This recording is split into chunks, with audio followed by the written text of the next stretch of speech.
Hey everyone, it is May 8, 2015. I'm Rene Ritchie, and right now we're going to review the Apple Watch. This is the iMore Show.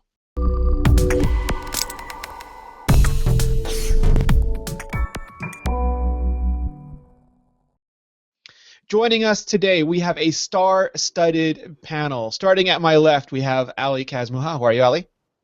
I'm good. I'm stalking UPS out of the office window for my Milanese band that's supposed to come Me too. today. Mine's supposed to come today, too. I'm leaving the podcast. If it shows up, I'm just going to run off. Yeah. I'm going. Yeah, it shows up while we're on. I'm supposed to get the Milanese loop in the Black Sport Band today. Fingers crossed. Are you? So it might be a podcast of no one. That was the Doesn't Care About Us voice of Georgia Dow. How are you, Georgia? I'm good. So you're waiting for all your loops, all your bands? I am. I can't wait to get rid. I can't wait to get rid of the Wake band. Hey. Also joining us, Serenity Caldwell. How are you, Ren? I'm doing good. Georgia, I've kind of grown on the Wake band. Yeah. I don't know. It's not my favorite, but at the same time, I kind of understand the appeal of it. Is it like the white glasses? Understand it. Is it like wearing white glasses? Is it the same thing? No. It's much less garish than white glasses. Less than that. No, the black band is I would rather the black band. If they gave me the option, I would have went black for sure. But yeah. I'm waiting. Well, now you can buy a black band separate. Yeah, I like the bling. I think that's a really good idea. Some bling to it to make it a little less like a white, it's like bracelety. Yeah. Mm-hmm. Yeah, I don't mind it, but once I get something else, I'll probably just use it at the gym and nothing more. All right, so I'm going to give everyone a sneak peek. It is not live yet. I was hoping to get it live before the podcast, but there are just so many images. So we have our Apple Watch review ready to go. It'll be up, I'm hoping, about an hour or so after the podcast. So you're seeing it here first. Let's talk a little bit about the design. Ali, you've worked with materials for a long time. You did anodization. You did complete disassembly and reassembly of iOS devices. How does the Apple Watch hardware stack up? I haven't had too much hands-on time with the stainless model. Aluminum overall as a material, I think it's great. I like that the aluminum is lightweight. Stainless, I did kind of weigh them out at the store, like with one in one hand and one in the other, and there's not a difference that I could really tell. You could tell. I could close my eyes and tell you which hand had stainless in it and which had aluminum, but I don't think they were big enough that should be a purchasing factor for someone that doesn't want a heavy watch. I would have been interested to compare that with the gold models, but I don't think they would let me do that. I am interested to see over time. I don't know anyone that got an edition watch. I'm not fancy enough to know anyone. Jonathan Geller. Yeah, well, that figures. But I'm very interested to see how that wears over time. Ren, you had a chance to use the gold watches and the stainless steel watches. How did they all feel to you? I've been impressed since the beginning with Apple's build quality in terms of these things. They do bear a certain resemblance, especially the aluminum model, to the original iPhone. And they are, people have complained about their heft, their relative bulk. But on the wrist, especially having worn the aluminum for a couple weeks, I'm really impressed with just how lightweight and how non-existent it feels once it's on. I haven't worn a watch in years, and I was really expecting, when you put on rings or you put on, something on your wrist, you become very aware that you have materials, and the watch is really kind of blended in. Like, I don't notice it at all, except when it's tapping me, which is really kind of nice. It doesn't look like I'm wearing a smartwatch on my wrist. It just looks, there's this, nice, very well designed piece of jewelry that also happens to do a million different things if I wanted to. The stainless, I'm primarily working with the aluminum model, but when it comes to the hands-on time that I have had with the stainless and the gold, I'm very impressed again by both of their respective build qualities. The gold, as Ali said, I will be interested to see how that wears over time, especially because gold is a slightly softer material than either steel or aluminum.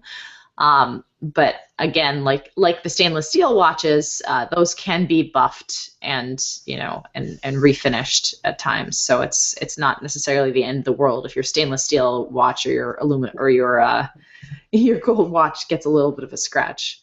What do you think of the sizes, Georgia? You went for the smaller one eventually, but you tried them all on.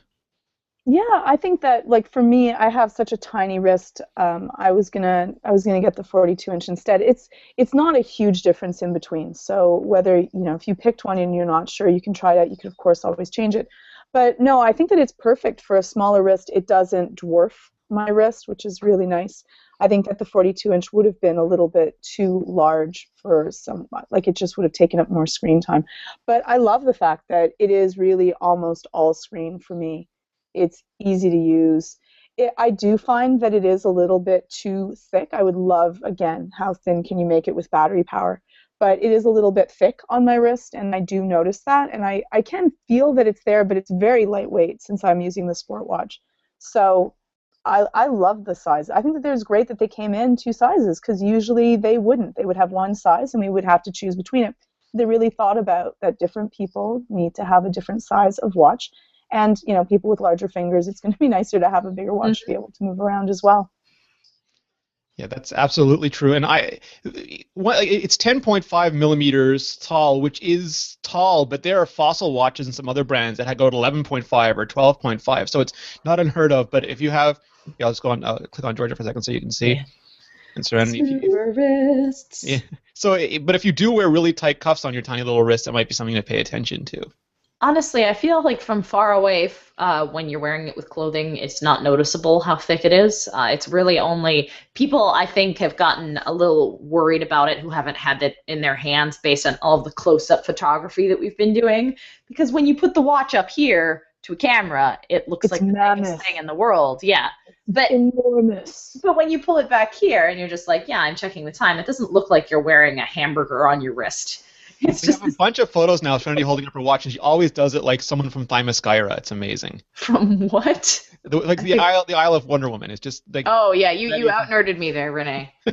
Renee So out-nerds me every day. Another wonderful thing is how rounded it is, just because that makes it really smooth and comfortable. It's not something that's going to dig into your wrist while you're wearing it. It's not something that's going to get caught on a lot of things, unless, of course, it's going to be your regular sleeve. So I love the fact that they made even the screen rounded and smooth because it feels really nice and soft, and it's not one of those things that seems daunting. It doesn't cut into your wrist the way that some watches do. Nor does the band really. The sport band I expected to feel a lot stickier or a lot less comfortable. And it really does, even while, Allie was mentioning earlier, that she handles the watch with kid gloves. I have not been handling the watch with kid gloves. I have been attacking the watch with everything that I can think of. I've been taking it on bike rides. I've been wearing it to roller derby practices. And I really expected, either the band to be uncomfortable or the watch to scratch or just in general to have a less, not as great an experience as I have. But the band, this is a white band. White generally attracts dirt. I brought it into the dirtiest place I know, which is our roller derby warehouse. And you can see it's pretty much pristine. I haven't even wiped it off with a cloth or anything like that. It's just this is how the watch is. And to the screen, the Ion X versus the Sapphire, I think that Allie got a defective model because mine too. Part of the main reason I actually had it swapped was my crown stopped working, and I knew it wasn't the watch freezing because I could scroll with my finger, but I couldn't scroll with the crown, and it was very intermittent. Like it would work for a while, and then it would stop working, and there was nothing I could do to get it to work again. It would just start working on its own. So that was the main reason, but the scratches were a bonus. So yeah, and Heather, my partner, is not nearly as careful with things as I am, and she's smacked her watch into things, and she's like, oh god, and she's looking at the screen for nothing, and I'm like, I haven't, punched mine into a wall or done anything, and there's scratches all over my screen, so I don't know if I just got the defective whatever. That's not actually Ion X glass. Mine came from a Chinese warehouse that's not Apple. I don't know. Fopple watch. So I'm impressed because again I took this thing to roller derby for a week and a half, both coaching without any equipment on and playing full contact. And not only is it slim enough that it actually fits under my wrist guard, but all I did was throw on a sweatband, just just a cotton sweatband over it, and then put my wrist guard on over that, and I haven't gotten a single scratch from playing a high contact sport in a concrete warehouse. So what do you guys think about the quality of the screen beneath the glass? Is it easy for you to see? Apple's using a new technology. It's their first OLED display, organic light emitting diode, which is different than the liquid crystal display, the LCDs that are in the iPhones and the iPads. They've done a really good job color matching it, so the experience looks the same. But with OLED, you get the deep blacks, you get very saturated colors, and you also get really high energy efficiency. Has it made a difference to you, Georgia? Are you having a good time viewing your watch? Is it in good lighting conditions, good angles? How's it working for you? It's working really well. There's very few times that it has to be really bright out for it to give me difficulty in order to see my watch. Also, it's easier. Like really all I need to do, because it's so small, is just take my hand and give a little bit of shade if I happen to need that, if it's an exceptionally sunny day. So I think that it works really nicely. I love the bright colors, and I love the fact that the battery lasts so long because of that. So I'm really happy with the choices that Apple made. What do you think, Ren?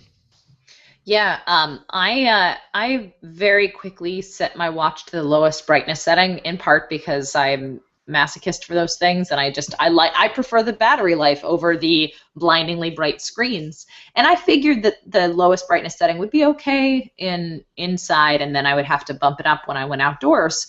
And it turns out that low brightness setting is actually pretty much ideal for everything, for indoors, outdoors. I went on hikes, I went on bike rides where I'm driving in full sunlight, and I have never had a problem seeing the watch or seeing what's on the interface. I haven't had to squint, I haven't had to cup, and I'm really impressed by that. I was expecting to have to fiddle with my brightness settings a lot, and I'm really glad that there's this option. That it still looks just as good, even if you're not having it be blindingly bright in your eyes.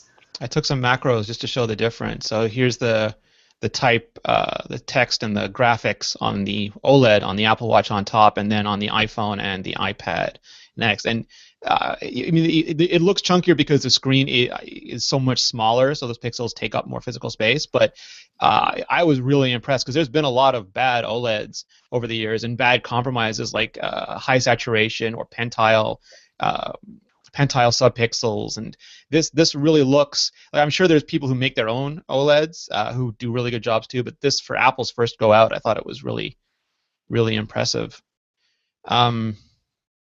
The digital crown and the side buttons, I'll just show them up close really quickly. What do we... this is interesting to me because usually we've had a home button and a sleep-wake button on the iPhone, and basically you just press them, you click them. With the side button, you still do that, but with the digital crown, like Ali said earlier, you actually spin them, you spin it around, and it's a little bit more complicated than a traditional watch. Traditional watch, you pull out the crown, you twist it to set the clock or something else, and you push it back in, and that commits the change. With this, you press it once to go to the home screen. Oh, sorry, you press it once to reorient yourself to the center of the home screen. If you're off center on the home screen, press it again, you'll go to the clock face. Press it again, you'll go back to the home screen. Press it twice. You'll switch between the time and the last used app. Press it 3 times, you'll get accessibility. Press and hold it, you'll get Siri. Press and hold it with press it with the side button, you'll get a screenshot. Press and hold it with the side button, you'll get the shutdown screen. Press and hold it, the shutdown screen, then hold it again inside an app, and there's a lot of functionality buried in there. Is that okay because most people won't even know about it or care about it, or is that a lot to juggle? I think that it depends on you. For some people, this is going to be exciting and new, and they're going to really enjoy it. I think that for other people, when the watch does, like, we're used to our phone doing certain things, and we become adapted to the way in which to interact with applications, because the applications are somewhat the same on the watch as well as on our phone. Some people are going to be frustrated that they cannot access the watch as quickly as they would with their phone if they want to get in, get out of a message, reply, fix something up. And so I think that for some people it is a little bit of a difficulty, like a 2-week learning curve in order to know what to do. I still sometimes press the wrong button. I'm going to glances when I shouldn't. I'm trying to find the fastest way to get to the application. But every time I use it, I find it a little bit more comfortable. I think for most, 2 buttons, it's a good amount of buttons if you don't count force touch. It's not too much to have to think about.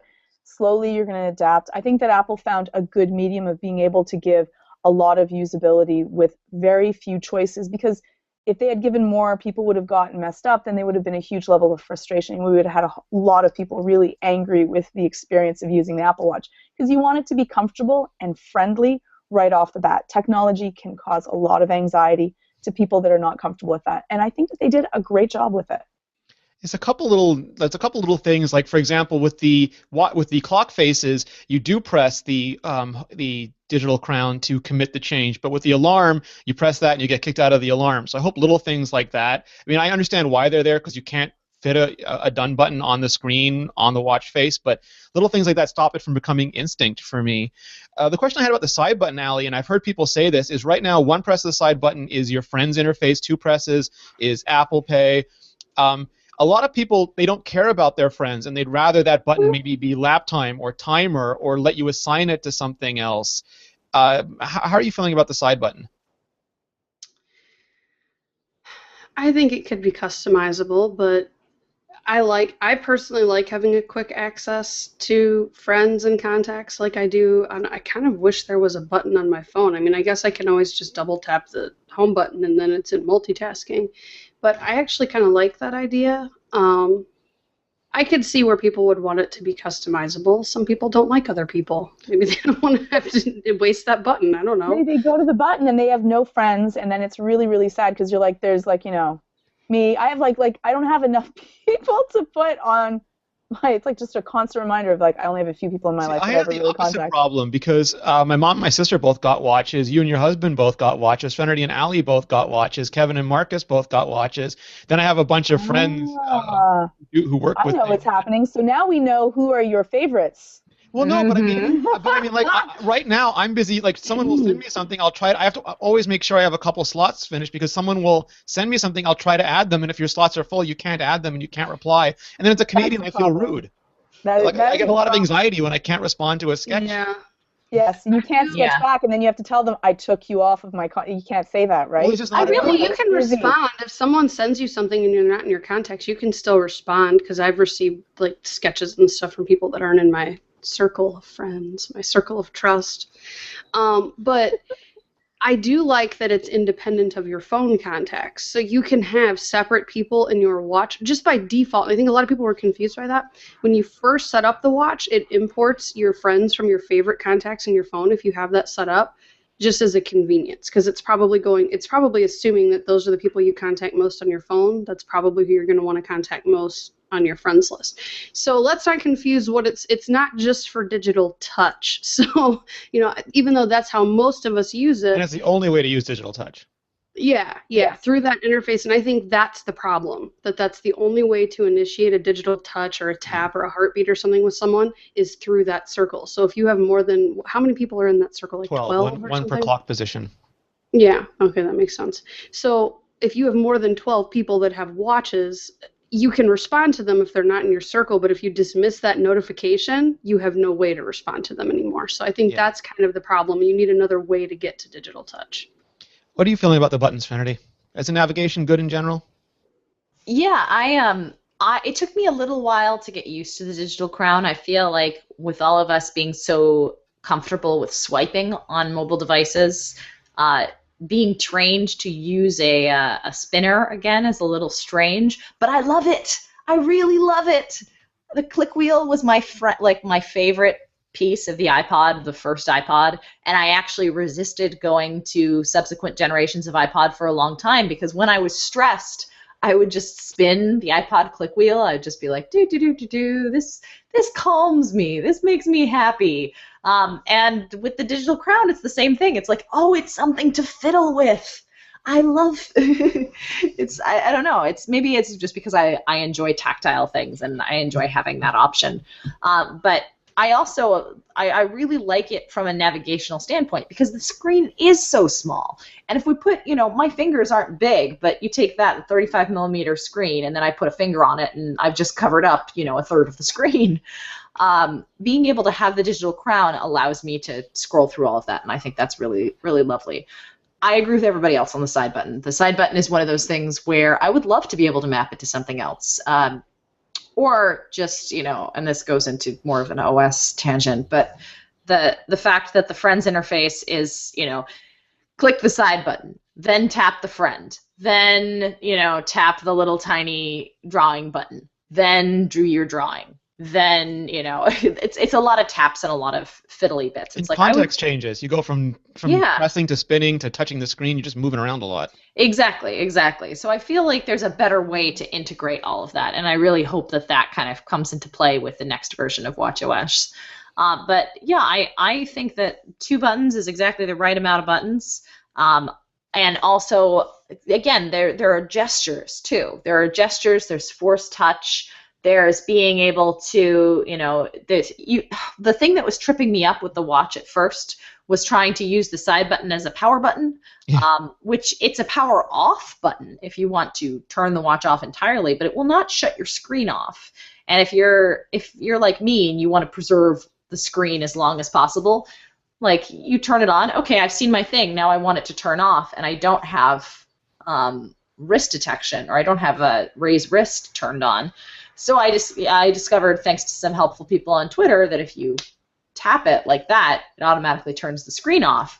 And that was awesome. Being like, all right, cool. This makes me feel even more like a secret agent, because I can be like, hey, Siri, do this, do this. You can also do the same thing. You can just tap it to turn it on, too. And just a light tap you'll also get. So you don't have to, like, move your wrist. And if you don't have to, you can just give it a light tap. Yeah, I prefer not having flick to raise on, especially because I talk with my hands a lot, and I feel like I'm constantly accidentally turning everything on. I turned it off. I noticed it when driving, because if I turned the steering wheel, the watch would trigger, and I'd look at my wrist, and my watch screen was on. And ever since I turned that off, I feel like my battery lasts a lot longer. Mm-hmm. I leave it on because I always feel like I'm either typing or carrying or doing something that has my other hand busy. So the ability just to turn quickly, see the time, and go back has been very convenient for me. That is very nice. Who uses a watch to tell time, Rene? Well, no, mostly it's for notifications. Like I'll see one, like I'll get a buzz, I'll look, I'll see Allie or Serenity or Georgia send me something, I'll quickly get the gist of it and know it's important enough that I've got to put down my tasty beverage and handle it, or if I can continue sipping and handle it. About the strange time thing. I'm going to take a brief break so I can tell you about PDF Pen Scan Plus. It gives you the scanning and OCR power you need in a beautifully designed app that is always with you. You point your iPhone or iPad camera to document, receipt, business card, and PDF Pen Scan Plus will take the scan, automatically crop it, and prepare you to edit it, all without a tap. I use this all the time. We have expenses where I work, luckily, but I have to take those photographs. I have to submit those expenses. And PDF Pen Scan Plus is just a phenomenal way of doing it. It can automatically upload to iCloud or Dropbox. So your scans are available everywhere. I usually upload from my iPhone and then later retrieve it from my Mac on Dropbox, and that's great. The best scanner, just like the best camera, the best scanner is the one that you have with you. So grab PDF Pen Scan Plus from the App Store today. Here's just a few things that it can do. Touch-free scanning on your iPhone or iPad camera, detects page edges automatically crops. There's a camera setting for color, grayscale, black and white, for page size. And there's a new version, automatically captures an image, cropping settings, size, color, depth as you scan. So that just takes all the overhead out of it. You don't have to guess about it. You can just literally take it, because it's stressful. You have the receipts around you, other people are in line. You want to make sure you don't forget you're traveling. The last thing you need is a bunch of things just to slow you down, confuse you, or get you to not do it. And this, it takes all the worry out of the way. PDF Scan Plus is available in the PDF Business Kit bundle with PDF Pen for iPad and iPhone. That's only $21.99. The PDF Pen Scan Plus is only $6.99, and PDF Pen for iPhone and iPad is only $19.99. You can find out lots more if you go to smilesoftware.com/iMore. The fantastic folks at Smile do a lot of amazing products. This is absolutely one of my favorites. Please check them out. Thanks, Smile. All right, so the next thing sort of is the inductive charging that's new. So you have this pad on the bottom that's either a composite plastic or ceramics, depending on the model that you got, and you connect to it with this disc that does magnetic charging. It's inductive charging. So you have a coil inside the disc, a coil inside the phone. Inside the watch. They turn electricity into electromagnetic energy, then convert the electromagnetic energy back into electricity. It's not as efficient, it's not as fast, but wow, is it convenient, because it is almost like MagSafe. It just locks right into place. What are you guys thinking about this? Georgia? I love it. It's fast, it's easy, it's simple. I don't have to worry about which way I'm turning it. I just pop it on, leave it on the side of the desk. At the first, when I first took it out, I did worry, is it actually charging? So if you don't notice right away, it gives the little tiny green charging symbol. If you haven't noticed that, if you're putting it on in the dark, I do sometimes take it off and put it back on. So that's the only thing. But after that, it works fabulously and effortlessly. I just leave it on my desk. I didn't make any fancy charging base for it, though a lot of people are like taking the boxes of which they got their Apple Watch and making their own little charging stand, which I think is absolutely adorable. But I just throw it onto the desk, leave it there, and then I wake up in the morning and it's done. I prefer that than having to plug something in unless it's for speed. I'd love to have the option to plug it in if I don't have a lot of time. Though for me, the battery power on the watch has been phenomenal. I've not even come close to draining the battery on my watch yet, so I'm really excited about that. Yeah, I really like the concept of MagSafe charging in general. I think is really awesome.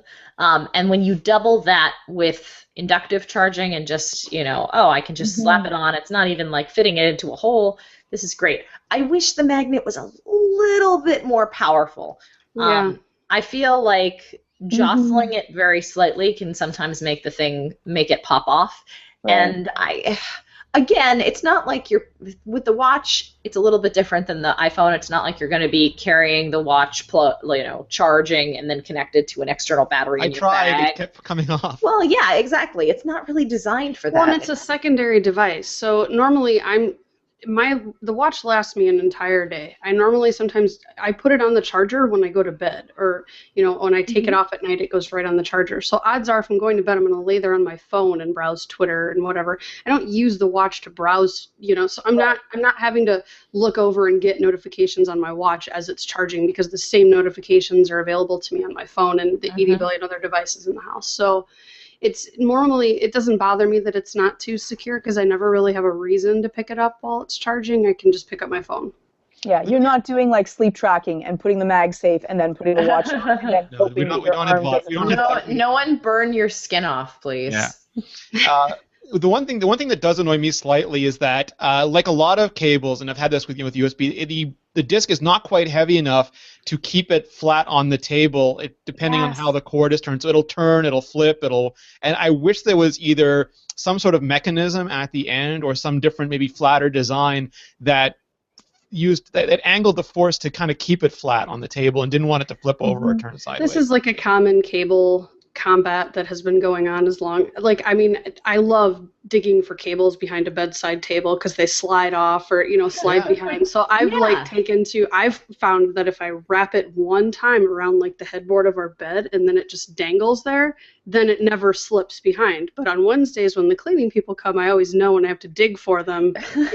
So, but I think that's just something that's always happened with cables. They end up falling or sliding off tables, and then you have to dig in I don't know.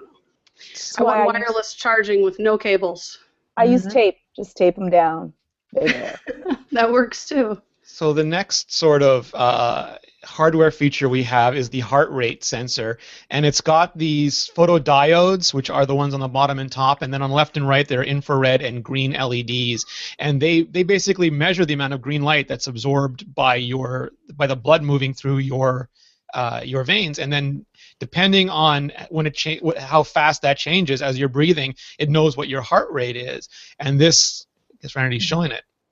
I was trying to get it to work. Green. Yep. All right, I'll leave the camera on you for a bit in case you can do it. Yeah. But green. I mean, Serenity did that article about tattoos, so it doesn't work for everybody all the time. But I think for most people, especially most of the time, it's working great for me. Yeah, and I do want to say on that tattoo article, yes, there is a problem if you have very dark pigment that has infiltrated your skin right at the wrist level, but the majority of people I know with wrist sleeves do not have wrist sleeves that come down that far. You should have enough space for a watch and not be in trouble. And even if you do have a wrist sleeve that comes down that far, unless you have solid pigment, you really should be okay.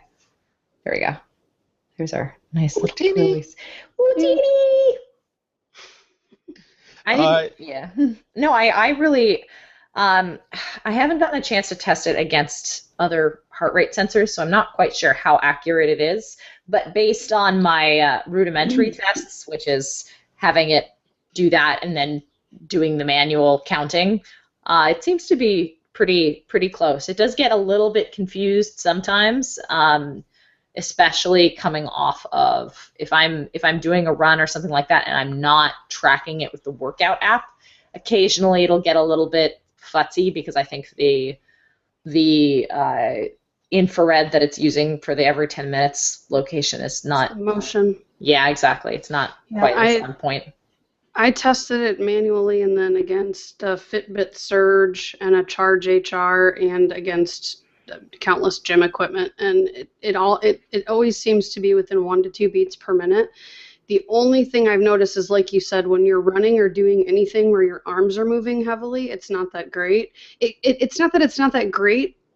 It's constantly trying to monitor, but if it can't get a reading, it goes with whatever the last reading was, and it stays on that. So sometimes, like when I've done cardio where my hands are moving, I know what my heart, I purposely did that on a machine. I kept my hands moving like I was walking fast or running. And I noticed it said on the watch that my heart rate was like, I think 115, and the machine said 150. Now, when I kept my hand still for about 20 seconds, the reading went up to 150 quickly. So that movement, and I think if you sweat, the watch moving up and down your wrist can cause that. And I think that's why Apple gives you the option in the Apple Watch app, you can disable constant heart rate monitoring for running and walking activities, so in the workout app, and then it would just take it every 10 minutes. So I actually did that because it greatly improves battery life, and for running and walking, there's no way for it to be that accurate when your wrists are swinging like that, but for stationary things or heavy cardio workouts where your hands are stationary, it's fine and it does a really good job. So if you want to save some battery, there's a setting in there for that, and I think that's why Apple included those 2 activities, because it knows that constant monitoring for those may or may not be realistic. Some real-time follow-up. John Mahoney on Twitter tells us that 10.5 millimeters is not thick for a watch, 16 millimeters is not uncommon, and the Invicta Venom Reserve is 22 millimeters thick. George, are you going to want to avoid the Venom? Whoa. 22 millimeters is a lot. That's like a brick phone on your wrist. Yeah. One of the coolest things for me is the lugs and the groove system that Apple has for swapping the bands. It's just, you basically press the little buttons on the bottom, you can see them here, and then the bands slide out and you can swap them. And that is one of the really cool things. There's also some water resistance, of course, but that's one of the really cool things that I like that Apple does, is they sort of think of an angle, even if it's a product that's been around, as Serenity's showing it off. Yeah. Even if you think of a product that's been around for a while, there's still things that you can do. What problems do you have? Band swapping was a problem. You needed tools to size them. You needed tools maybe to get them in or out. And this is super, super easy. And that sort of brings me into the whole band discussion to begin with. Because Serenity said the Apple Watch looks like a first-generation iPhone in design.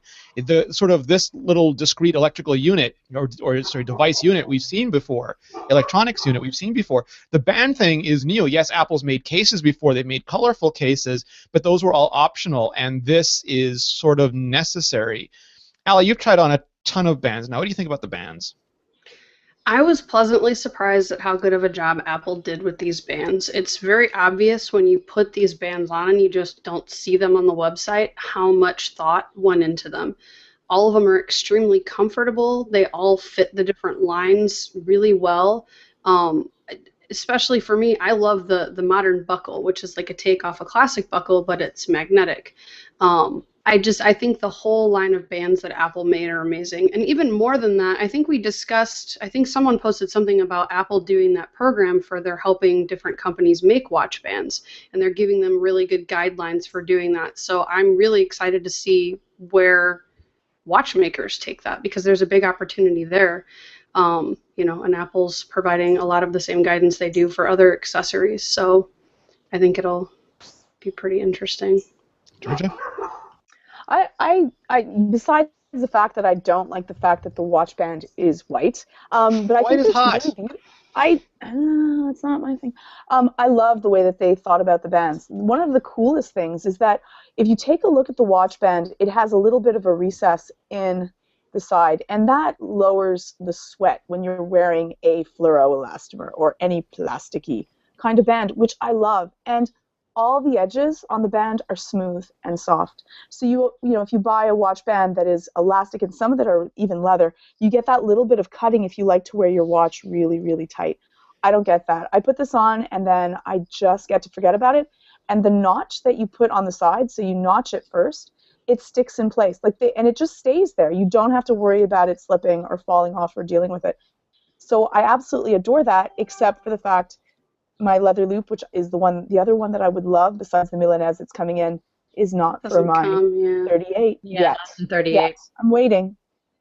I think it'll happen. Yeah. I didn't expect to like the leather loop, to be honest, because from the website it looked very manly and very much like, oh, it's a terrible 80s band. And then when I actually tried it on, it's comfortable. Yeah, well, this is true. It is. It's really comfortable. It's very adjustable, and it actually looks nice, which I was not expecting. Well, and one thing to note, too, it's one of the only bands that don't have stainless steel pins on the side. It's just got solid color. So if you have a sport model and you're concerned about the stainless steel pins and you have a 42 millimeter model, that's probably your best bet because it will look good with, I think, either the silver or the space gray because there's no pins there to clash with it. Mm-hmm. Georgia can't have it yet, though. Can't have it yet. I'm sad. I'm waiting.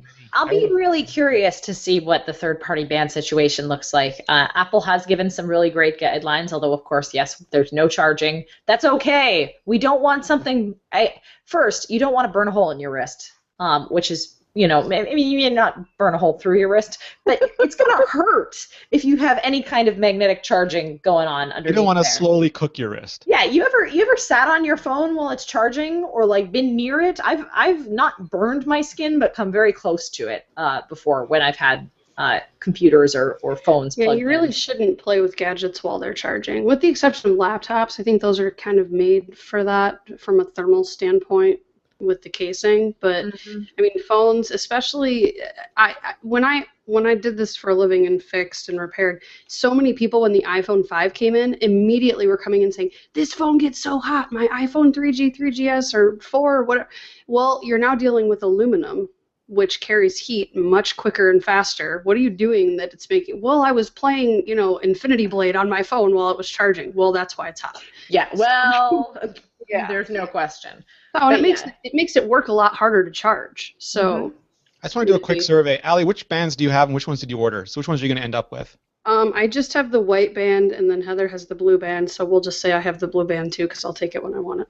And then I'm stalking UPS for my Milanese band, and I'm gonna order probably a pink modern buckle at some point when Apple tells me I can, because they're there, but I can't order one. Georgia, what about you? Currently unavailable.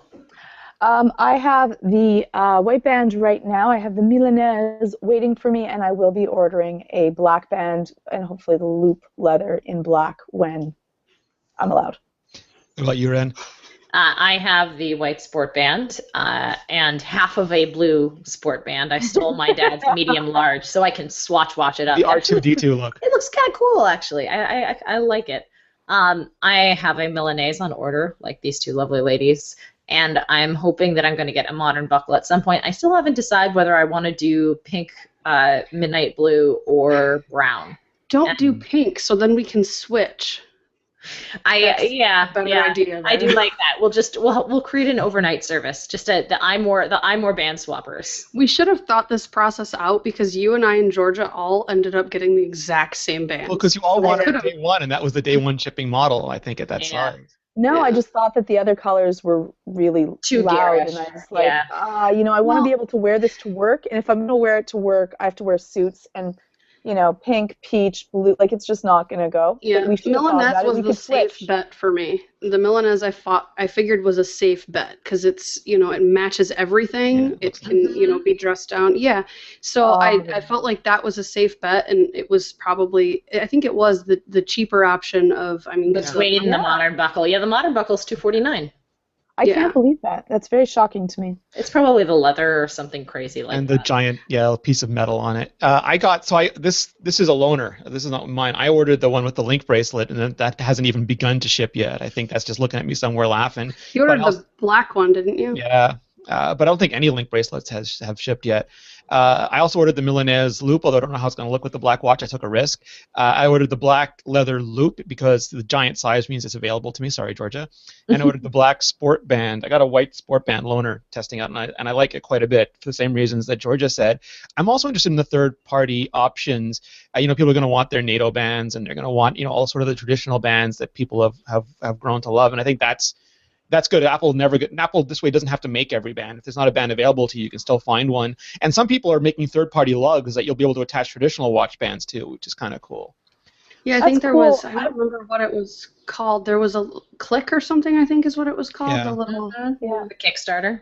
I'm you waiting put for any 22 millimeter bands. Swarovski, I need my sparkly band. I think doesn't Casetify? I think you could probably do that on Casetify. Casetify, you can make it. I don't know if they print diamonds, but they can make it look sparkly. I want some. I don't want it to be printed on. I want actual sparkly things. Well, ask Apple if you can borrow some adhesive and then go buy some glitter and roll your band in it.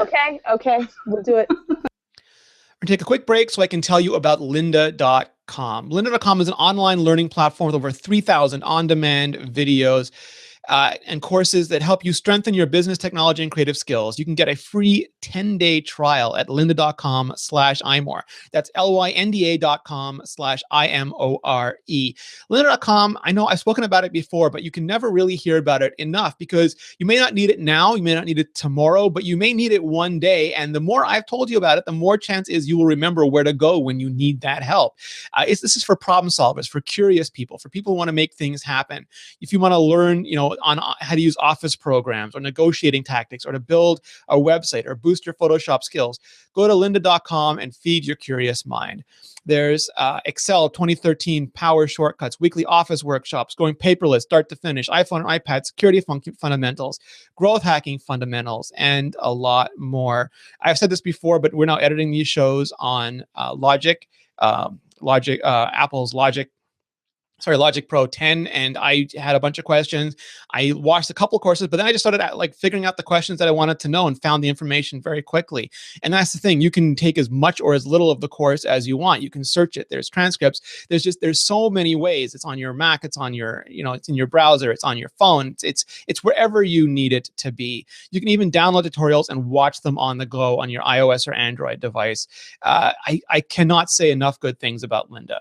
Your membership will give you unlimited access to their thousands of videos on hundreds of topics at one flat rate. If you're looking to become an industry expert, you're just passionate about a hobby, or you just want to learn something new, I want you to visit lynda.com/iMore and sign up for your free 10-day trial. Once more, that's lynda.com/IMORE, lynda.com/iMore. Thanks, Lynda.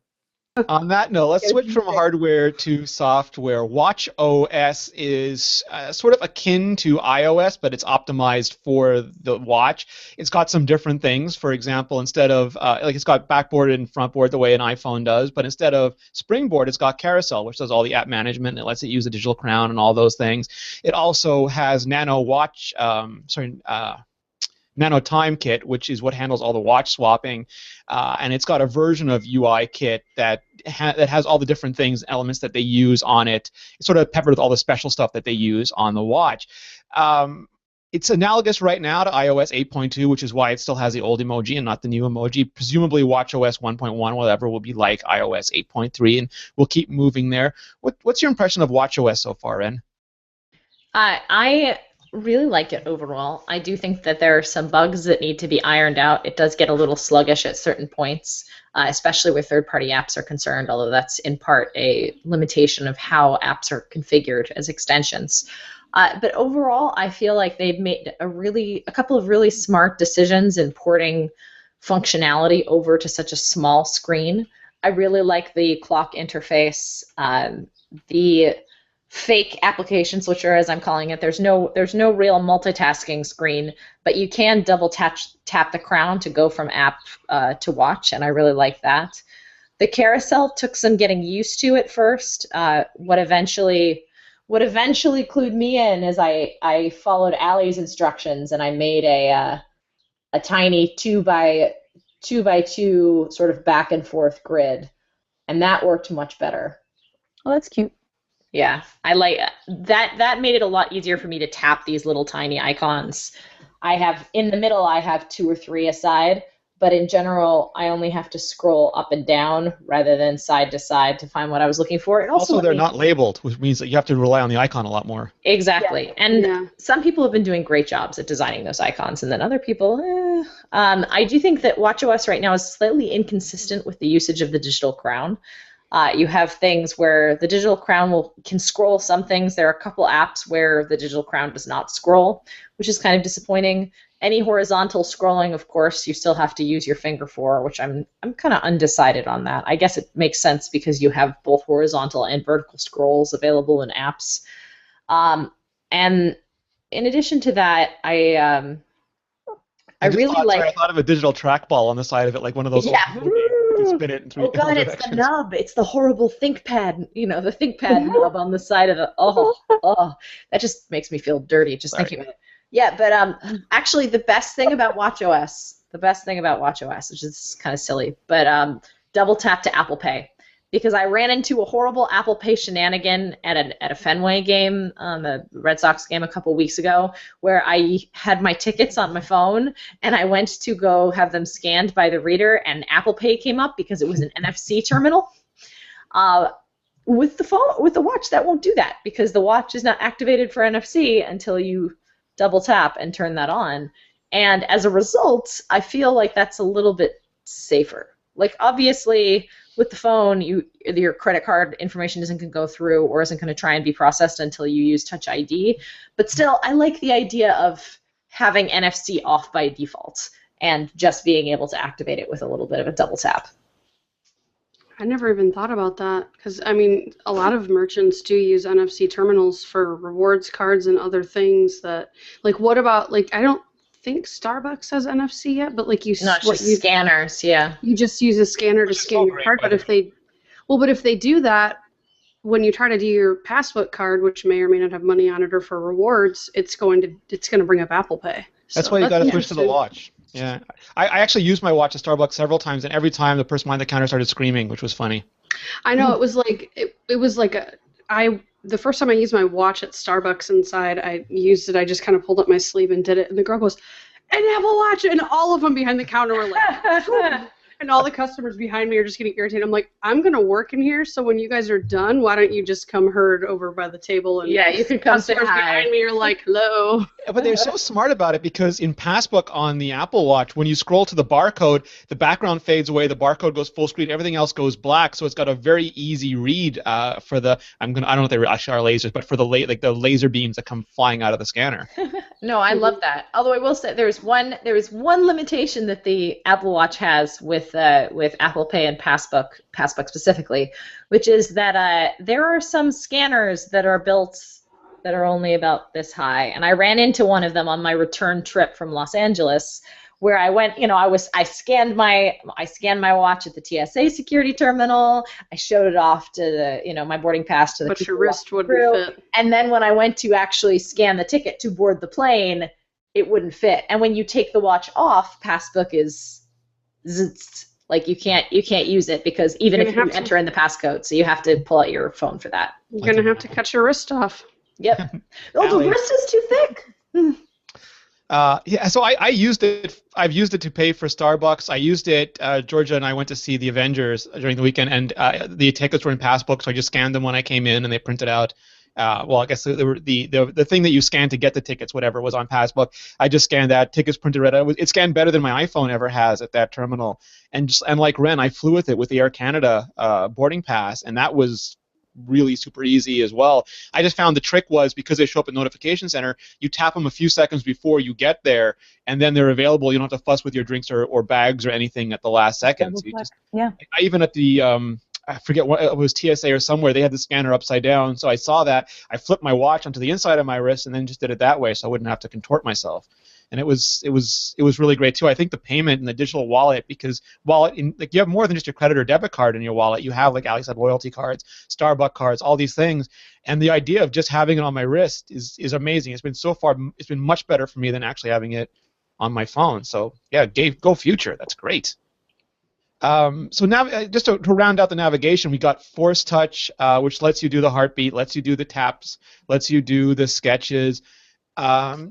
So many sketches, Ren. I'm currently working on Bart Simpson and Cartman from South Park. I'm impressed. You know what, Rene? Your sketching ability has gotten pretty good. I'm a little bummed because I traditionally wear my watches on my left hand despite being left-handed. So sending sketches has been an exercise in teaching myself how to use my right finger to write things, which has had some limited success. I feel pretty good in that the sketches article I did for iMore was all done with right-hand sketches. And I'm like, yeah, I'm kind of getting this, maybe. Well, they've been really good. Yeah, but yours are showing me up. You're superhero. I'm right-handed and I wear it on my left wrist. I have a totally unfair. James, sorry, real-time follow-up from James Thompson, the PCalc developer. He says WatchKit doesn't give you access to Digital Crown right now, which is why you've got to use your finger to scroll them. Yeah, I figured. So not an equal playing field yet. Apple. Georgia, are you using the sketches? I am. I'm sad that I can't change. I love that I can actually pick different colors, but I'm so sad that I cannot use different colors in the same sketch. Yes. I'm like, I want to have a Cookie Monster with a blue head. Yeah, and a red. Like, I can't do that. So that's the only sadness in sending sketches. But they're so much fun to do. Like, the only thing is I don't get them in real time, so I have to like go back and like look at the sketches, and I have like 17 that I have to take a look through. I'm like, I can't want to just reply. It's all Rene, isn't it? It is usually all Rene. Yeah. Bring every once in a while in Rene. Rene sends me a sketch, and I'm like embarrassed to sketch anything back because his are so good. And mine have gotten worse because I was wearing mine on my. I'm left-handed, but like Ren, I mouse with my right hand, so I was finding it like it was getting in my way. So that's why I've always traditionally worn watches on my left wrist, even though I'm right-handed. So I figured I'm gonna go the left-handed route. After a week and a half of that, I was like, this is irritating me. So that comes at the expense of me sketching horribly because I cannot sketch with my right hand. So I'm like drawing a stick figure. It looks like a crocodile. I'm like, no. So I apologize in advance to anyone who receives my horrible sketches. I'm not getting sketches. Like every morning I wake up, I look to see if there's going to be. Once in a while there are sketches, but I feel like people aren't sketching as much as they should be. I wish that I could like erase or go back if the scale. Like sometimes I draw something and I'm like, this is going to be amazing, and then I look at it and I'm like, oh God, it didn't turn out at all, and then it's just sent. It's like, oh no, stop, gone. Mm-hmm. Yeah. And what about the taps and the heartbeats? Those I don't use those anywhere nearly as much as I use the sketches. No, I send a lot of accidental taps. All right, hold on, Serenity. Wait. I'll switch the camera to you. Okay, go ahead. And it already went away, but you'll get it in a second. Okay. Yeah. Yeah. I don't think that either of them are really vastly useful. I think that the heartbeat is a cute idea to think that you have the heartbeat, but I don't use it, and I find the taps absolutely useless because I don't get them in real time. So then I'm getting some sketches, and then I'm like, tap. I'm like, I don't know what that is. I really like, so I think Rene accidentally sent me some taps following a sketch, and it opened up a brilliant idea to me, which is you can use the taps to convey action, where he drew this like superhero scene, and then he sent me a bunch of taps, and I was waiting for the subsequent drawing of like the superhero standing victorious over the dead, that's what it's like, jam. That's a great idea, yeah. Yeah, isn't that like, so I want to kind of play with the idea of subsequent tap animations. I think that's fun. The other thing about taps is I actually kind of love it. My dad's a ham radio operator, and so his life's mission has been failing to teach me proper Morse code. So you can't do long and short taps with the Taptic engine, but you can. It does show up where you're tapping. So Rene, if you switch the camera to me for a second, I'm going to send you some taps. So if I want to send Rene taps, I can send, when I tap on the top of the screen versus the bottom of the screen, he gets where it goes. So if I tap, tap here and then tap, he'll get 4 taps on the top of the screen and 2 taps on the bottom. So my dad and I have been experimenting with, maybe the idea you can send a long tap by signifying that it's at the bottom of the screen. So it's like dit. I don't know. It's a crazy idea, but I'm kind of playing around with it, and it's given me an excuse to relearn Morse code and to like actually pay attention to it. Well, you could have a pattern of taps that means, honey, come get me out of here. I mean, like you could interrupt this conversation immediately. And you do have the pauses in between. I do like it for notifying people or for being like, hey, if sometimes we're not seeing text messages or we're not replying to somebody. It is a little bit more insistent of a hi, I need you. Please talk to me. I do wish there was a way to replay them. Like, I'm already ignoring you. If you could replay digital touch, that would be nice, because there have been some times where I'll get a digital touch, whether it's a sketch or something else, and then another notification pops up over it, and normally it will go back to it and let me play it, but sometimes it's like gets lost and I don't know, it just disappears, and then I have no way of seeing, or the play button doesn't change once you start playing it, so if you hit it again by accident, it just skips right past that sketch and it's gone forever. Yeah. What do you think of the Force Touch? So Force Touch, it's not exactly like the MacBook. It's the same idea, but in the MacBook they're using Force Touch to do a bunch of different things. And on the watch, I think wisely they've constrained it to totally a second click, like a right mouse button click functionality where you tap it. And I'll just show something. I'll show something. But you just get some like extra options, like maybe clear all notifications or switch from analog to digital to graph or to a hybrid stopwatch. I really like it, and like Ren said, because it's not like an iPhone style vibrator. It's a linear actuator that is actually trying to. Proprioception is how we tell what touch is, and it turns out we're not really good at it, and our brains can be hacked, and we can be fooled, and physics is a lie, and our fingers are liars, and whatever it is, I can actually, when I press, it feels like there's something there that's pressing back. I really like it. George, have you played around with it enough? I like it quite a lot. I have to say that it's a nice feel to it, so I'm a fan. Ren, what do you think of the options? Are they buried or are they just nice to haves but not must haves? I think it depends on your use case, honestly. I think for some people they're going to be must haves. For some people they may never use it. Martin Reich just said taps are the new pokes. I'm guessing that's an analogy to how annoying pokes are on Facebook and how rarely we ever use them. Well, I have to say that the Taptic engine is much less distressing to me. It causes much less anxiety than when I get a phone call and if I used to have it on vibrate. I like that. It's mild. It's not as bothersome. It's just something that I have it, I can ignore it. It's not like I don't find that anyone else can hear it when it's happening, and so it's really, really easy and appreciated on my wrist that it's not there. So I turn it off for almost everything else because I don't want to be constantly reminded that something there that I have to take a look from my wrist. Well, and it's so subtle that if you're doing something with your hands that requires your attention or you're doing something important, you don't feel it. And I almost prefer that because I don't know how many times I hear my phone buzz on the counter when I'm making dinner or doing something else. I pick it up and then I get engrossed in the other 16 notifications in Notification Center and it slows me down. So I kind of like being able to, like, if I'm doing something that requires the use of my hands, it doesn't pull me away from that. But when I have a second, I'll glance or then I'll feel something else and I'll check and get those. So it's very unobtrusive, which I prefer. I had a Pebble for a very short period of time and the notifications were a nightmare. Like if I was sitting on a table and my wrist was on the table, everyone at the table would feel like every time it would vibrate. And to me, that kind of defeats the purpose of having a watch that does that for me because I want it to keep my attention where it's at and I only can pull my attention away if I need to.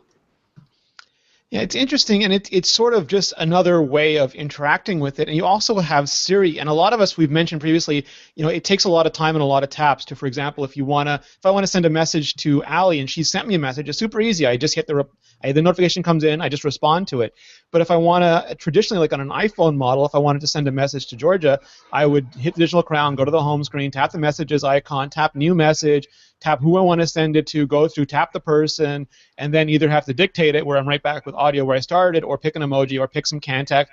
It's so much easier just to say, hey, and please cover your stuff, the H word, Siri, and then just say what I want to do, like text Serenity, and then say what I want to text. And that, to me, in notifications and Siri are the interaction model. And Ren, you did an article on all the different stuff you can do with Siri on the watch. Yeah, and there's quite a bit. I mean, it is limited in some ways. It's designed to hand off a lot more of the complex tasks to the phone. There are also some less complex tasks like, where's Rene? For Find My Friends that it's not doing right now, and I have to assume that's just we ran out of time to finish this interface and it will be coming. But you can still do quite a lot with Siri. It looks like, based on what the settings say in my personal experience, it looks like that trigger word works best as soon as the watch turns on. I can't confirm it, but that's what it seems to work best for me. And when you do that, apparently I just said the H word because my phone just started recording everything I was saying. But yeah, I've found that Siri works really, really well for me on the watch, sometimes better than on my phone. I think in part because I'm talking to it like this, and I'm often very quiet, but I'm very distinct and talking, specifically to that microphone. Whereas with my phone, sometimes I'll hold it back and I'll be like, "Ahoy, telephone! What's the weather? I'm trying to sort through my clothes." It's a lot easier for me. I do have a little bit of I take a little bit of umbrage with the, I'm going to dictate you a message and then I still have to press a button. Yes. Although there was a great tip, I forget if it was called to Mac. I gotta look. Somebody, iDownload blog had a really, really great tip on the fact that you can use Siri to actually send those buttons. So if you have a button prompt, this is an accessibility thing almost. If you have a button prompt like OK or send, you can say, ahoy telephone, send. And it will actually send it so you don't have to press the button if you want to use it completely hands-free. And I thought that was a really, really cool, hidden tidbit that Siri can do. And you're getting really good reliability. You said yours was in the 90s. Mine is probably in the 70s, but I found out if I sort of bias the way I say it towards the microphone, it works better. Allie, how's your Siri travails going? The few times that I've used it, and again, I had a bad experience with the initial watch that I got, and while Heather could hold hers this far away, and it was okay, probably about, at least 6 to 8 inches from her face, if not more, I felt like I had to do this or Siri wasn't understanding me. This watch has been completely different, where I feel like I can hold it further away and dictate. I've never had issues with Siri on my phone, and I know some people do, but yeah, my experiences have been better with this replacement watch than it was with my first one. Lemon. Yeah, I think so. It would almost I could see the little volume things bouncing up and down as I talked, but it would take forever to dictate it, or it just wouldn't do anything. So, yeah. So we're happy now. Georgia, what about you? I would say that for me, it's about 60%. If I'm in a really quiet area, if I put the phone right up to my mouth, so I'm speaking right into it, I would say that I can get up to a 70 to an 80%. Sometimes it just turns off for me. It's just meh, I guess maybe my arm isn't moving enough. It's oh, you've taken too long, you speak too slowly. But usually I would say about 70% if I'm speaking very clearly into it. I find it frustrating if it chooses to do one word wrong in a really long sentence and I have to cancel and restart again. Or I could send it as a voice clip, which I find creepy, so I very rarely would I ever do that. I want that on my iPhone because sometimes there's just words that Siri will have no chance of getting right. Like if you mention Game of Thrones character names or Lord of the Rings or comic book stuff, there's just no way Siri's going to parse that. So the ability to send it as a soundbite, I would just like that as a backup, as a fallback everywhere. No? Yeah, I like it a lot. I understand the creepiness factor, Georgia, because it feels it's very different than how we interact, right? We haven't really sent walkie-talkie messages to each other since we were, small children. But when I get used to it and when I remind myself, okay, I'm just going to send this as a voice memo and I'm not going to say period, comma, question mark in my dictation because I know this will probably end up being sent as a voice memo, then it actually is kind of fun. And I do it's a nice little sort of snippet of someone, it's more personal, I think, which I like. Right. Yeah, I think that you're absolutely right. I think that though most of it, if someone else, it's a little bit more formal. There's a certain formality, there's a certain informality to text. So if I send someone a text and they send me a voice message back, depending, again, if you're really close and these are your friends, not even a problem. It doesn't make any difference at all. But sometimes I can't listen to a voice message. Sometimes I need something long. Sometimes I can't hear it. And then if I send a text to someone and then they send a voice message back, depending on the level of closeness that you have with someone, that can be a little bit of a boundary. What do you guys think about Siri not talking? So there was a walkie-talkie, quote-unquote, app originally on Siri where you would just send sound bites back and forth. Apple decided not to ship that. But also, while VoiceOver, the accessibility feature, does talk, Siri doesn't yet. Like Ren said for some of the other features, I'm assuming, and I think Tim Cook actually said this was coming, it just wasn't quite here yet. But I find I miss it. I sort of enjoy the relationship I have with Siri. It really is very Pixar-like to me. And Siri just feels like Siri's not talking to me.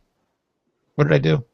It doesn't bother me at all. I don't mind not hearing her. I'm walking around and with other people. I probably don't want them to know. And if she replied back, like if I'm in a meeting and I'm trying to make a quick reply to something, or if I'm in a shopping mall, I'm happy that Siri isn't saying something loud, because there's a difference in the privacy levels of using on your phone versus using on your watch. But if you're visually impaired, you need that audio feedback, I think. Or a taptic thing saying that Siri is listening at the time. Well, you still need the choice. If they ship it, because I would like otherwise, to have a choice to be able to turn it off. Yeah, because otherwise, like they need the answers written out, like spoken out to them. But I think in general, the accessibility features are really good. It doesn't have everything the iPhone has yet, but it has the voiceover, reduced motion, reduced transparency, zooming, the on-off labels. I think Apple did a really solid first generation job with this, and we've already seen several people who have high level accessibility challenges are being able to do things. Like Steve Aquino wrote about it, and there's been some other writing about it. So I think that's really good. And Apple's actually getting an award from the National Association of the Blind for voiceover, and I like that this gets attention because I think it puts more pressure on both Apple and other companies to keep doing it. Absolutely. Which is highly meritorious. All right, so apps. We talked about them a little bit already, but Ali, any early favorites? Any apps that are doing it horribly right or horribly wrong?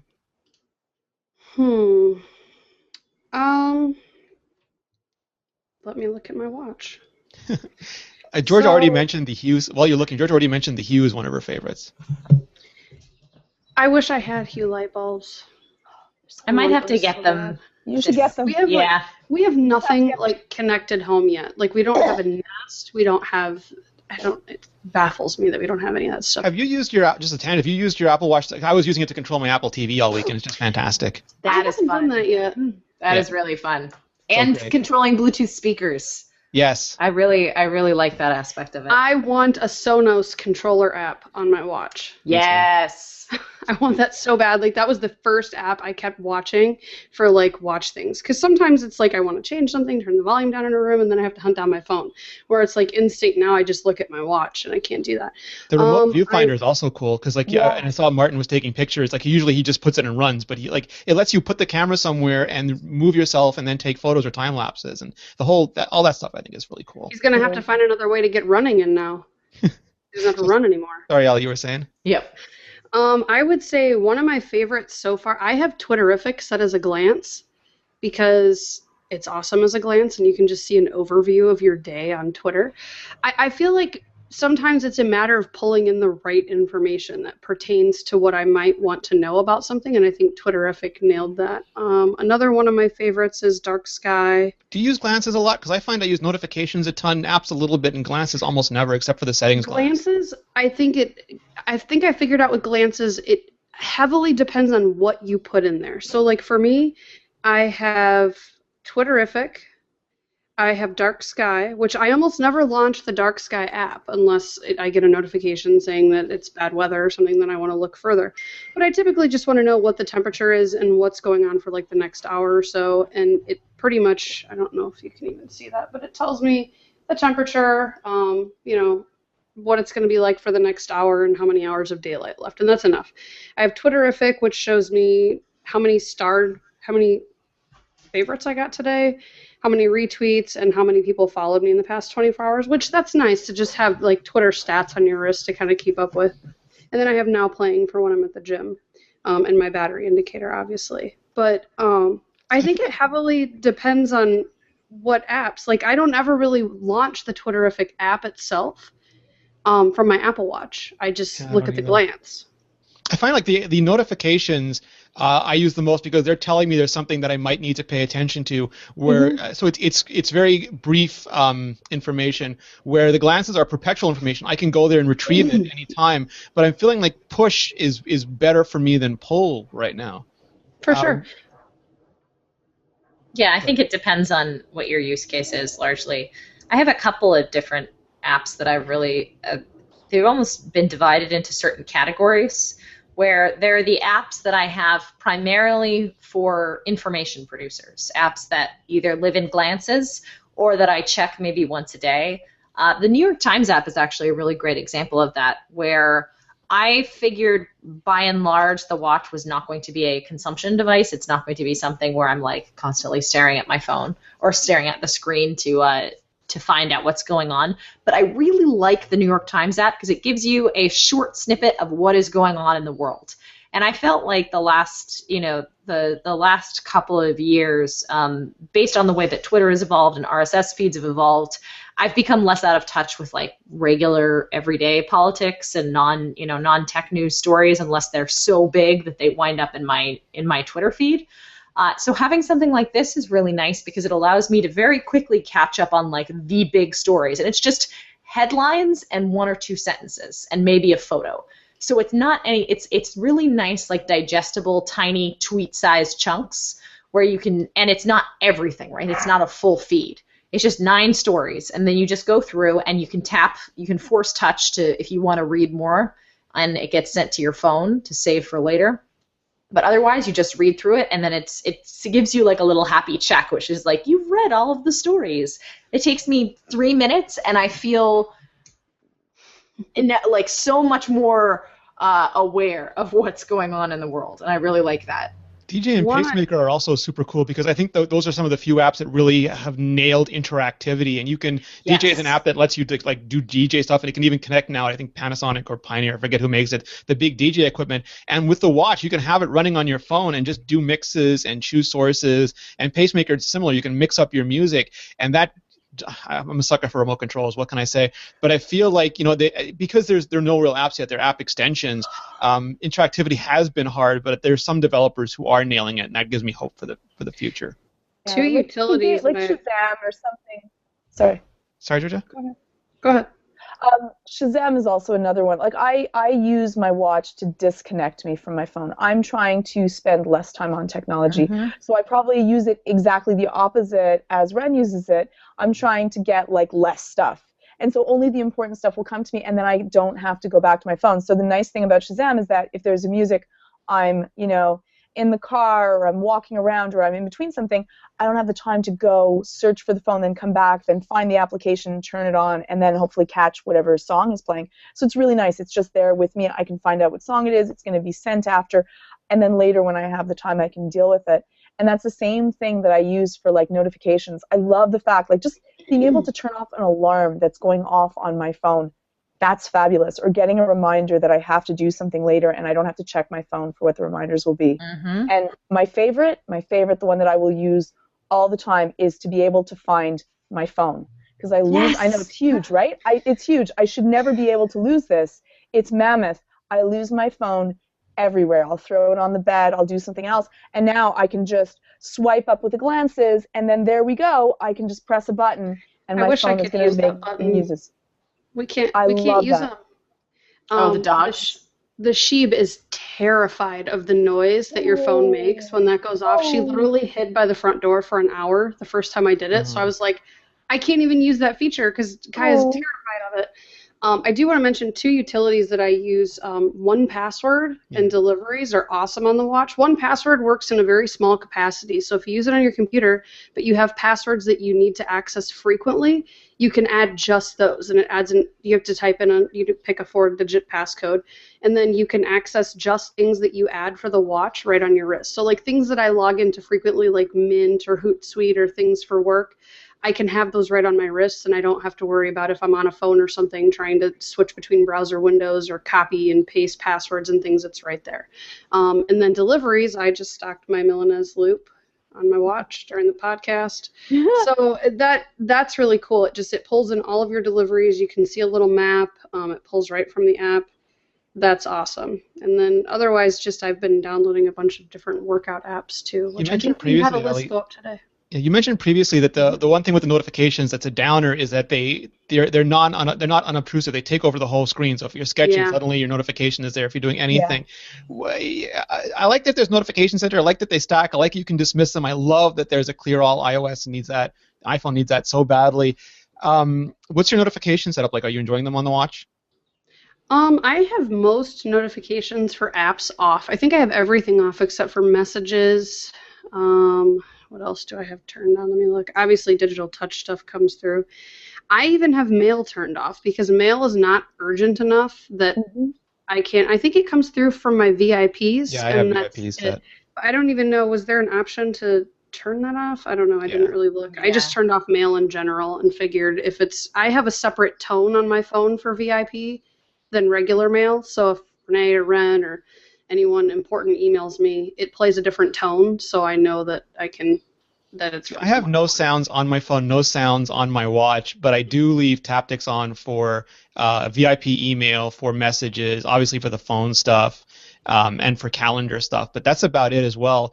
But there are some notifications that I allow, but I just let them sort of accrue in Notification Center until I want to look at them. Calendars. Yeah, I have calendars turned on. I use Fantastical. I also use Todoist for my tasks, and I know Todoist is coming out with a specific Apple Watch app, but for now, I can even like slide over, and instead of just clear, I have snooze complete, so I can actually mark things as complete on my wrist, which is really nice. Any app that you have that on your lock screen, if you swipe left, gives you an option to snooze, confirm. By default, it will give you that on the watch. And they can actually override it. They can override the action buttons on the iPhone and choose up to 4 to give you for each app. Most are doing like 1 or 2, but you can go up to 4. Yeah, and those will automatically be on your watch as well. So while it's always nice to have a dedicated app for watch, if the app already offers you that, it should translate to the watch fairly nicely. Serenity put me on watch hold and went and got her phone the other day. Yeah, that's really cool. And so it's kind of a hidden feature, but if someone's calling you, if you scroll down on the digital crown, instead of just the answer buttons, there's a button that says answer on iPhone. And if you tap that, it will pick up the phone call, and then the person on the other end will hear kind of a beep, beep, beep, beep, beep, while you can go find your phone. And the watch has a button to ping your phone while you're looking for it. I like that. Yeah, isn't that neat? Oh, no, that's awesome.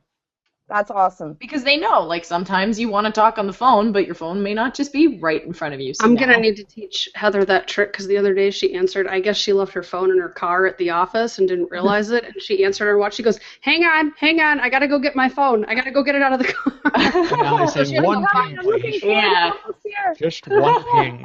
Well, I get that sadness of wanting to answer on my phone, but on my watch, and my phone is on, and I'm like, decline, call back. I'm going to answer on my phone. Yeah. You want an if playing Candy calls on Crush the watch. answer on watch button. I still think answering calls on my watch is weird. It's probably not something I'll do very often. You know what? I've started to talk like this, where I'll like get wrist fatigue. Yeah, no. Well, like if I'm talking, and especially the speaker is so quiet that actually you can take calls within a vicinity of other people, and as long as someone's not standing right next to you, they can't actually hear it, which is a very big difference than those like early Sprint phones where it was like boop, and you could hear everybody.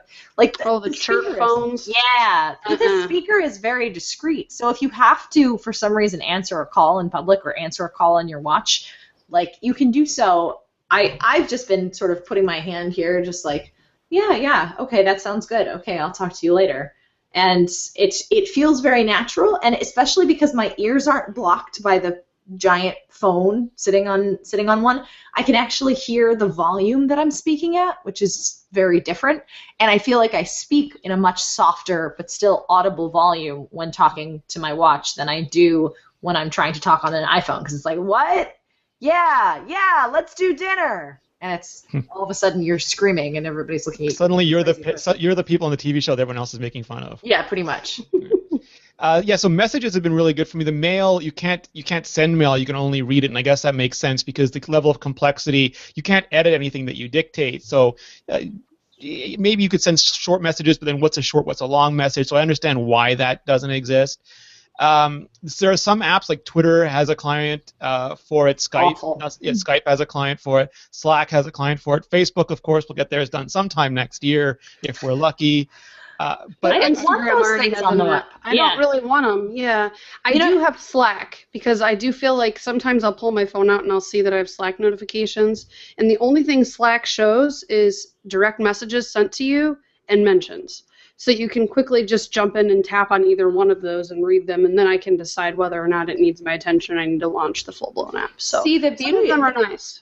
the beauty of Slack is that you don't even have to have the app installed to get the notifications to push. So I just turn off sounds and haptics for the notifications. So it just queues in Notification Center. So I can read what's going on Slack at a moment's notice on that, which I find awesome. Because again, when I'm out, like if I'm running errands or something like that, I can just really quickly be like, is there an emergency? Everything good? Okay, cool. I'll keep on running my errands. There's no problems. Rather than with the phone, it's like every time the phone buzzes for a Slack notification, I'm like, what's wrong? No, it's super convenient. That to me was always the killer feature of the Apple Watch was convenience. It lets me do those things that are brief, that are sometimes frequent, but that are important. And I don't have to go. And I've said this before. Like my dad had an Apple II Plus at home, so wouldn't have to drive all the way downtown and use a mainframe at IBM. And I have an iPhone I can go out with and still get messages and still do things. We can basically run iMore on an iPhone if we have to for a few minutes and not have to go run back to a Mac. And now that I have the Apple Watch, I don't even have to reach and pull out a phone to do certain things. I can just quickly see if it's important. If it's urgent, I can send something back. If my phone's across the room, I can handle it. It is that shuttlecraft to that Star Destroyer that is the phone, and I find that of incredible. I don't know everybody will, but I find that of incredible value. Moving on from communications, Al, you were about to say something about health before, and we got sidetracked. But you've been using a lot of the health apps, the health features. Yeah, I think a post just went live of some Apple Watch apps for the gym.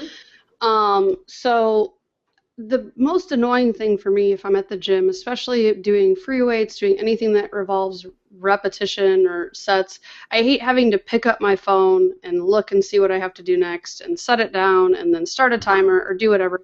And I feel like the Apple Watch is very good at doing that. So I can actually use apps like timers, or I don't remember what the other one was called. Fitness intervals. I can actually use that and program my workouts ahead of time and then just filter through them on my watch and start it, and then it shows me how many seconds I have left, what I'm supposed to be on, what I'm supposed to be doing. So if I forget, I can just quickly glance at my watch and see where I'm at in my workout and do that, and then I can view more detailed information in the phone app later. So to me, that's incredibly valuable to be able to do that kind of stuff and not have to depend on my phone so much. Now, I did test out, for the most part, if I want, I could leave my phone in the locker room. Some apps still depend on pulling the connection from the phone. Some of the timers don't, some of them do. So for the most part, it has really good range. I realize in half of our gym, I'm still like, I look at my wrist, I'm like, oh, I have a text from Rene. My phone's in the locker room. It's still pulling from it. So depending on what parts of the gym I'm in, that doesn't matter. For other parts, it kind of depends. Also worth pointing out that it is Bluetooth range, but if it's on the same network, it's Wi-Fi range, which is really big. But a lot of companies and maybe, health facilities, institutes, governments, education, they might have 802.11x, which requires different kinds of authentication and doesn't seem to work on the watch yet. So you might still need that proximity. Yeah, and I don't even think I wasn't on Wi-Fi. So it was just pulling off Bluetooth range, I think. But that's interesting. Our gym does have Wi-Fi. I'll have to see if that might actually solve the problem if a gym has Wi-Fi. Ren, apparently you've actually hit several people in the face now with your Apple Watch. No, I've hit no one in the face with my Apple Watch, but I have played roller derby with it on several occasions. I think I mentioned this earlier in the podcast, but I've had a couple practices now, a scrimmage, and a couple of coaching sessions with the watch, and it works great. It really does. For roller derby, when I'm not coaching, I've turned on the workout app. I set it to start, and then I cover it with my sweatband, and I put my wrist guard on over it, and I forget it's there for the next 2 hours. I only remember that it's going when I'm taking off all of my gear, and the screen comes on, and it's like, you've been working out for 2 hours. Would you like to end or pause this workout? And I'm like, oh, right, end. And then you see the crazy graphs that come from playing roller derby for 2 hours.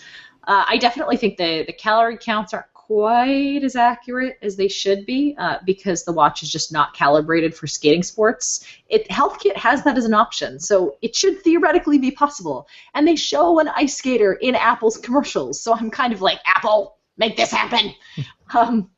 But overall, it's worked really well for me. Do you feel it's getting a little better over time? Because I feel like my calorie counts are getting a little bit better the more I use the watch. So I do feel like it gets to kind of know your habits and what you do on a regular basis. Because obviously, someone who doesn't walk 3 miles every day and then all of a sudden does that is going to burn more miles than maybe, say, me who walks 5 miles a day. Absolutely. And that's become part of my normal routine. So I do think as it figures out what your daily life is like, it starts to calculate a little bit more accurately. Mm-hmm. No, I definitely think that's true. It's difficult to calculate, I think, just solely based on heart rate versus Derby is a bit of a different impact on your body than, say, running. Contact sports, which sadly there are no contact sports in the workout app right now. Maybe for the best for now. Yeah. It would have to use force touch to figure out how hard you're hitting someone. Pugilism. Yeah, pugilism. Georgia, I like the motivational stuff. I like that it will remind me to, like, I know you've turned it off, but I like that it'll remind me to stand up. Allie's got it set up to remind her to drink water. I think that's brilliant too. But I also like that it monitors you, and if your goals aren't quite panning out, if you're doing super well, it'll raise them, but it'll also help you keep a realistic thing. So I never feel like an abject failure, only like a relative failure. Right. I did have the activity app give me my first a week of "you have failed," and that's probably after when I turned off the stand-up. But I like the fact that it's there to monitor you, and if that's something that you care about, it gives you that gentle, like, you should be doing this. It gives you achievements. I love the achievements, but the first achievement I worked out just for 5 minutes just to get the little sticker, and then it didn't give to me, and then I was like, forget about these now. I now have that sticker, though. But I love that. I think that it's cute. I think that it reminds us that this is something that's important. I love the fact that it has the heart rate monitor to be able to track how much you might be expending. But I think that on the other side, if you don't get it or you realize that it's inaccurate, I think that can be very discouraging for people that are going through things. So I'm happy that it can be relative and it can lower expectations if you thought that you could, exercise in a moderate amount and that was more than what you'd had expected. But I think that, it's one of those things that you have to see how it fits into your life. And if it works for you, I know that for some people it's because it cannot track like heart rate as accurately yet. If you're moving around very vigorously, I think that for some people that can be a little bit frustrating. So you have to get expectations in. It's first gen. It's going to get better at it with time. Take a look and see how it works for you. Now, it does use motion data, so that should help if you're moving a lot as far as calorie counts. So especially if you have your phone on you, it should be even more accurate because if it doesn't have accurate data from the watch, it'll fall back on the phone. So it does use both. But yeah, and I think Rene and Ren and I were talking yesterday. Apple really should have named the things in the activity app a little bit differently. Like I think the stand ring should have been called Move, and then maybe the calorie ring should have been called Burn. Yep. And the exercise ring, I see a lot of people get frustrated. I walked for an hour and a half and I didn't hit exercise. But Apple's considering exercise anything that's over a brisk walk. So if your I'm assuming that's probably calibrated off motion and heart rate. So if your heart rate's never going above what your normal heart rate is or in that range, it's not counting it as a minute or 10 minutes towards exercise. Right. So that's actually meant to be, this should be above and beyond what your normal heart rate and activity level is for the day. Serenity did a series of videos showing you what you can do to get that stand ring, and it reminded me of Georgia during Zenitech kept saying, get up during every commercial, do a bunch of jumping jacks, do a bunch of squats, do a bunch of burpees. And you know what, it was fun. Georgia's over here doing this while Ren's doing burpees on the floor. Well, so you can do this too, which I discovered, which is actually really good for your shoulder movement and will get you those calories, the stand ring. How to cheat your Apple Watch. I love it. Yeah, but no, it's about moving your body. It is about moving your body. Yes. It's about getting your body energized and not just sitting stationary in a hunched position, standing or sitting. Which is great because your body feeds off motion as much as it feeds off food, and if you starve it of motion, then you start to atrophy, you start to lose flexibility. So I think it's all super. It is optimistic. Actually. So I'm making fun of that. No, I think that anything that is beyond what you already can do is, oh my God, my Milanese is here. Sorry.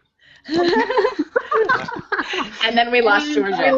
Yeah. No, you know what? I honestly feel like it's really, really, I don't know. I as somebody who does a lot of exercise in the evenings, but almost nothing during the day, Yeah. I can really feel the difference when I get up to go to practice and I have sat on my ass for 7 hours. Being able to do that, like being able to actually move around throughout the day, makes me feel so much better to go to practice. Otherwise, if I've just sat and I get up to go to practice, I feel like the Walking Dead. And I'll be better by the time I get through practice because I'll be woken up and warmed up and all of that.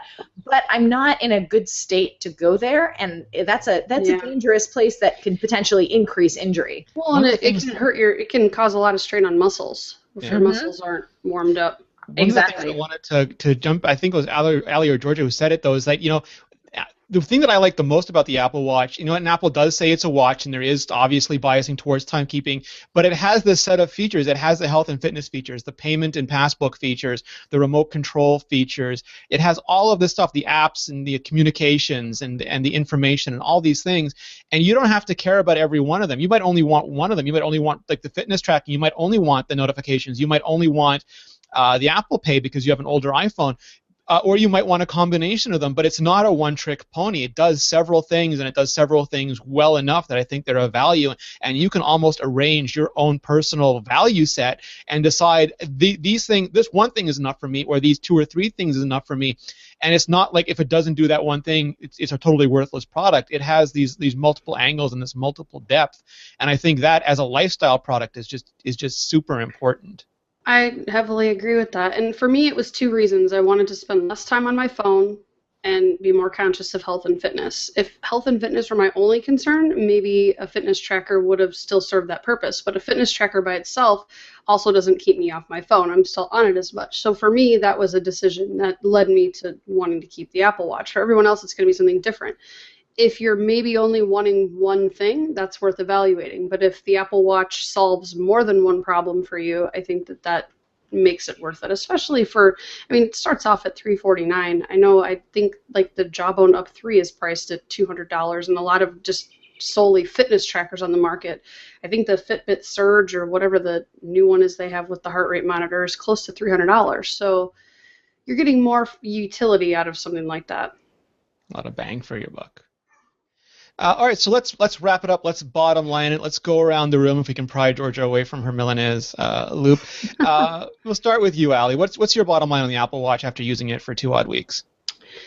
I would say my bottom line is that it's doing the things I expected it to do, as far as keeping me off my phone, keeping me engrossed in conversations with people instead of doing this. But it's also led me to be more annoyed with people that do this that don't have an Apple Watch while I'm talking to them. So I would say in that aspect, it's greatly helping me achieve that goal. I am very interested to see what apps in the next several months are going to make that even better. From a health and fitness standpoint, it's a very 1.0 product. I want better ways to view workouts. Like right now, I can go on the health app and like view summaries and like charts, but the activity app is only showing me workouts on the days that I come into that. So I'd like to see a lot of improvements in health and fitness utility there. But again, it's 1.0. It does what I need it to do. I'd like the calendar to show me the next month. Yeah, little things like that. And this reminds me very much of iOS in its early years, So I think taking a couple things that makes it an easy to use product is better than throwing a bunch of features that are half baked that half work. So I would rather hold off on those like they are doing, and then see them when they're more refined and more thought out. But it is getting me up, it's getting me moving. That stupid standing irritates me 12 times a day. But it's doing what it's meant to do, which is to make us move, to make us be overall more healthy. I'd just like to see more meaningful data come from that. Nice. What about you, Georgia? What's your bottom line?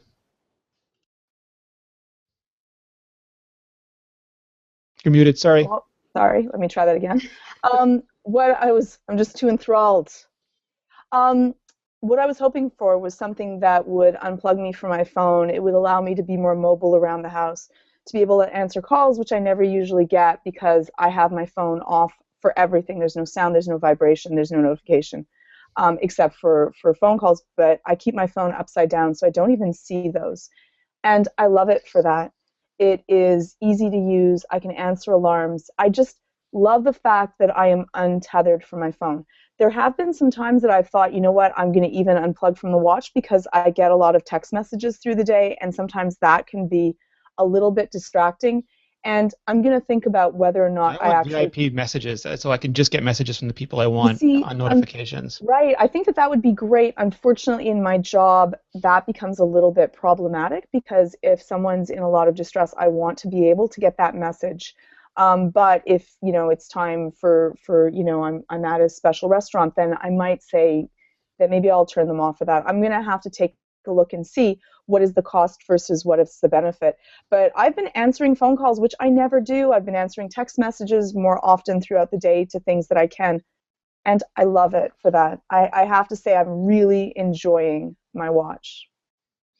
I feel very similarly. Like the watch can't do everything that my iPhone can do. My iPhone can't do everything my Mac can do, but it can do those things. Like I feel like the closer it gets to you, the more personal it becomes. It has to be about less, but it has to also be about being more important.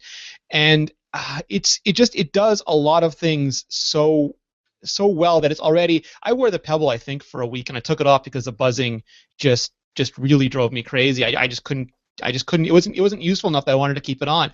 I haven't worn a watch in years. The Apple Watch already in just 2 weeks has been phenomenal for me. Serenity, how's it been doing for you? Yeah, I have not worn a watch in many years, and I have found an enormous amount of utility and use in the watch. And I wrote a thing about this earlier this week, but I really think what's most profound about the watch is what it doesn't do. It's not another screen that's taking away all of my time. It's a screen that's helping me manage my time. And we think, you know, there's been a lot of hoo-ha about, you know, oh, we're not using the watch as a watch, right?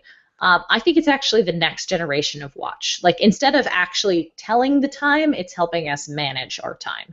And it's helping us, figure out where we want to go and what we want to do with the time that we have allotted. It's helping us be more productive with our time. It's helping us be more fit with our time. It's still a very 1.0 product, and I don't know that I would recommend it to every single person. Be like, oh yes, you need an Apple Watch. You absolutely need an Apple Watch. But I do think that there are a lot of value cases for it, and I feel like the people who the people who go into an Apple store and they're like, oh, I want to try this because it's shiny, you'll find a use case pretty quickly. There are bugs, there are features that I wish existed, there are things that I want fixed for the next version. I wouldn't mind if it gets a slightly slimmer profile in 2.0, but overall, this is the device that I have been personally waiting for. This is the device that I want on my wrist, and I've tried a lot of different fitness trackers and bands, and this is not only the first smartwatch that fits my wrist, imagine that, but it is also a smartwatch that really, helps me take control of my life, and I really like that. Yeah, I feel exactly the same. The utility of the Apple Watch, even right now, even in Generation 1, far exceeds the limitations for me. And I may not technically need it. I mean, I lived without it for all these years, but now that I have it, I really want it. Apple's done a great job of satisfying the traditional needs of a watch and a wearable, but also delivering on the dreams that we've had since we were a kid and watched Knight Rider or Dick Tracy or anyone who's spoken into a James Bond, all these characters. I have this technology and I feel like I'm living a little bit of this dream, and it's absolutely a worthy device in the same company that made the Apple II and the Mac and the iPhone and the iPod and the iPad. I have no reservations about saying that at all. Everyone from Johnny Ive and Mark Newsom to Johnny Cerrugi and Kevin Lynch and Alan Dye and everyone on those teams, I feel like they just did a phenomenal job.